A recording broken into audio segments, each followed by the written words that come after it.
Parkinson's को समझना, एक बढ़ती हुई चिंता। पार्किंसंस डिजीज एक ब्रेन डिसऑर्डर है जो मूवमेंट को प्रभावित करता है। यह एक प्रोग्रेसिव कंडीशन है, मतलब समय के साथ यह और भी बदतर होती जाती है। दुनिया भर में लाखों लोग पार्किंसंस के साथ जी रहे हैं। यह ओल्डर एडल्ट्स में ज्यादा कॉमन है, लेकिन यंगर पीपल भी इसे डेवलप कर सकते हैं। अभी इसका कोई क्यूर नहीं है, लेकिन ट्रीटमेंट सिम्टम्स को मैनेज करने में हेल्प कर सकते हैं। साइंटिस्ट्स इस डिजीज का इलाज और बचाव के लिए नए और बेहतर तरीके खोजने के लिए कड़ी मेहनत कर रहे हैं। पार्किंसंस डिजीज के बारे में अक्सर गलतफहमी होती है। लोग इसे केवल ट्रेमर्स से जोड़कर देखते हैं, लेकिन इसमें कई तरह के सिम्टम्स शामिल होते हैं। ये सिम्टम्स डेली लाइफ को बहुत ज्यादा प्रभावित कर सकते हैं, जिससे एवरीडे टास्क्स चैलेंजिंग हो जाते हैं।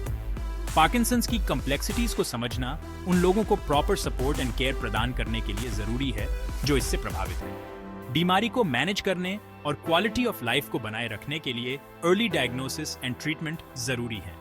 पार्किंसंस का प्रभाव इंडिविजुअल से परे होता है। Families and caregivers support and care प्रदान करने में एक महत्वपूर्ण भूमिका निभाते हैं। रिसोर्सेज, इंफॉर्मेशन और एक स्ट्रॉन्ग सपोर्ट नेटवर्क तक पहुंच होना बहुत जरूरी है। पार्किंसंस डिजीज के बारे में अवेयरनेस बढ़ाना बहुत जरूरी है, ताकि समझ को बढ़ावा मिले, रिसर्च को प्रोत्साहन मिले और इस कंडीशन के साथ जी रहे लोगों के जीवन में सुधार हो। साथ मिलकर काम करके हम इस डेबिलिटेटिंग डिजीज के खिलाफ लड़ाई में एक बड़ा बदलाव ला सकते हैं। दिमाग का संदेशवाहक डोपामीन और पार्किंसंस डिजीज। हमारे दिमाग ठीक से काम करने के लिए केमिकल्स के एक कॉम्प्लेक्स नेटवर्क पर निर्भर करते हैं। इनमें से एक वाइटल केमिकल है डोपामीन।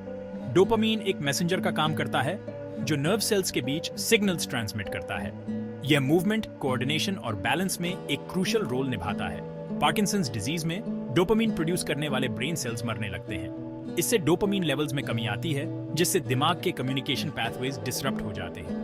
जैसे जैसे डोपामीन लेवल्स कम होते हैं, दिमाग को मूवमेंट को स्मूथली कंट्रोल करने में परेशानी होती है। इसके परिणाम स्वरूप पार्किंसंस के कैरेक्टरिस्टिक सिम्टम्स दिखाई देते हैं, जैसे ट्रेमर्स, स्टिफनेस और स्लोनेस।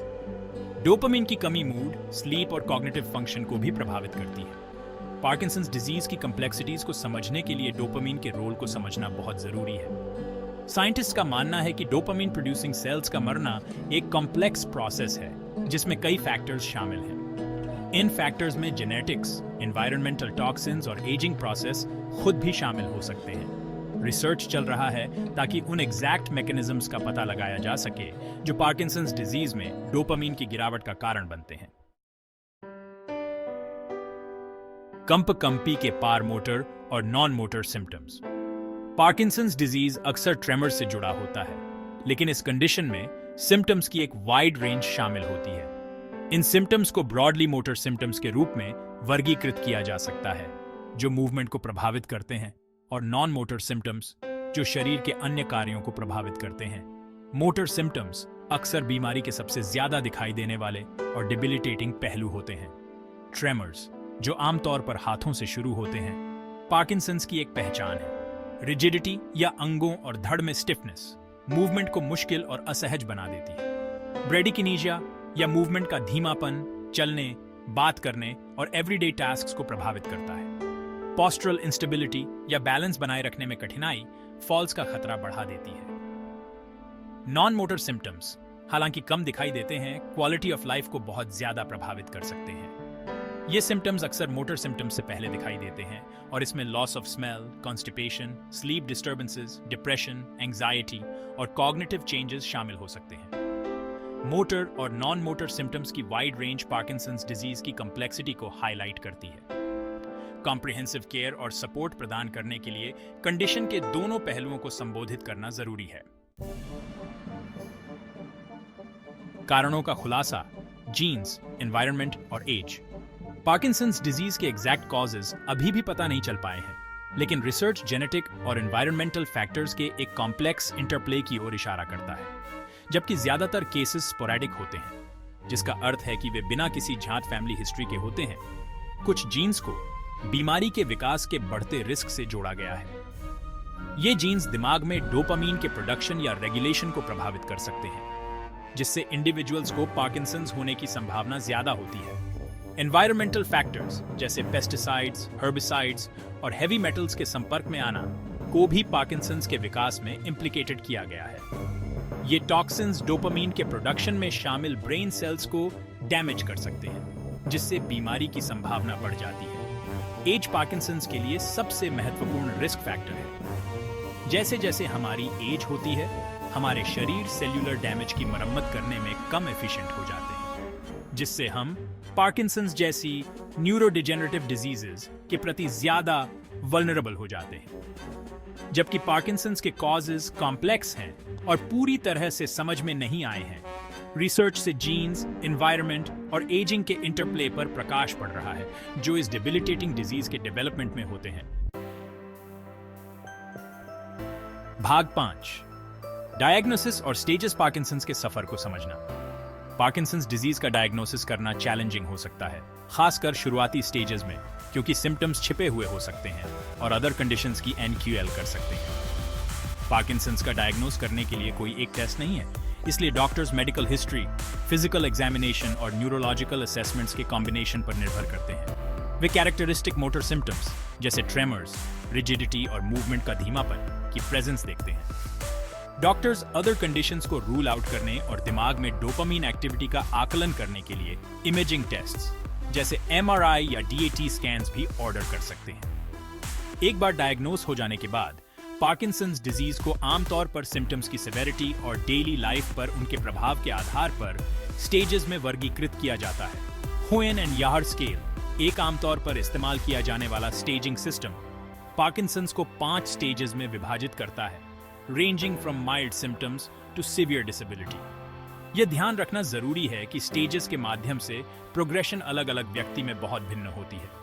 सिम्टम्स को मैनेज करने, डिजीज प्रोग्रेशन को धीमा करने और क्वालिटी ऑफ लाइफ को यथासंभव लंबे समय तक बनाए रखने के लिए अर्ली डायग्नोसिस और ट्रीटमेंट जरूरी है। भाग 6, इलाज को समझना, मेडिकेशंस, थेरेपीज और सर्जरी। जबकि पार्किंसंस डिजीज का कोई क्यूर नहीं है, ट्रीटमेंट ऑप्शंस की एक रेंज सिम्टम्स को मैनेज करने और क्वालिटी ऑफ लाइफ को बेहतर बनाने में मदद कर सकती है।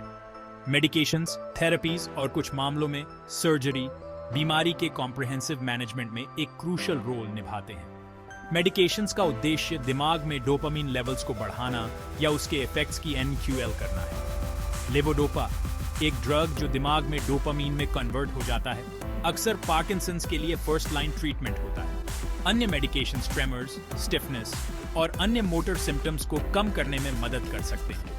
थेरेपीज जैसे फिजिकल थेरेपी, ऑक्यूपेशनल थेरेपी और स्पीच थेरेपी मोबिलिटी, इंडिपेंडेंस और कम्युनिकेशन स्किल्स को बनाए रखने के लिए जरूरी है। Physical therapy strength, flexibility, balance और कोऑर्डिनेशन को बेहतर बनाने पर केंद्रित है।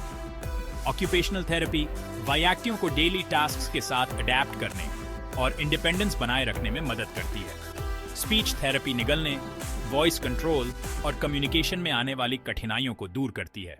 कुछ मामलों में डीप ब्रेन स्टिमुलेशन, एक सर्जिकल प्रोसीजर जिसमें दिमाग के स्पेसिफिक एरियाज में इलेक्ट्रोड्स इंप्लांट करना शामिल है, सिम्टम्स को मैनेज करने का एक ऑप्शन हो सकता है।